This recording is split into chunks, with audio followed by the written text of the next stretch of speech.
Doncs miri, jo tinc un gran respecte per la llengua castellana, però estic segur que vostès entendran que vulgui expressar-me i prefereixo expressar-me amb la meva llengua, que és el català.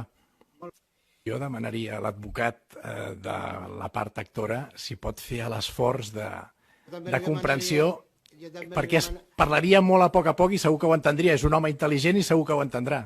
Si mañana no conseguimos un intérprete porque es difícil, entonces lo citaremos para el jueves. Buenos días. Jo ja li aviso que el dijous no hi soc. Bueno, pues allá vos es farem venir. És que estic de viatge. Me'n vaig demà per la tarda. Però m'estranya la seva actitud donada les circumstàncies en altres judicis.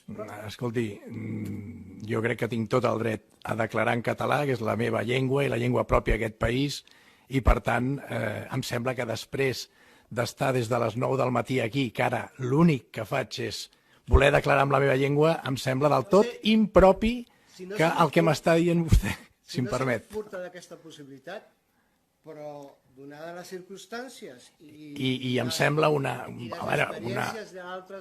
falta de respecte als declarants que no hi hagi un intèrprete de català aquí, avui i ara. No hay inconveniente, señoría. Yo, si es capaz de entenderme, solo una pregunta. ¿Es capaz de entender si hablo en castellano? No, perfectament. Jo ja li dic que tinc un gran respecte per la llengua castellana. No le pregunto el respeto, le digo la comprensió. Jo li dic que ho entenc perfectament. Bien. Només li dic que vostè és un home intel·ligent i segur que entendrà el meu català perquè parlaré a poc perquè vostè ho pugui entendre. Usted es inteligente pero no habla gallego. No, ja m'agradaria. Si hagués d'anar a Galícia un plet, segurament faria l'esforç. Con el permiso de su señoría, que ha tenido una paciencia con nosotros.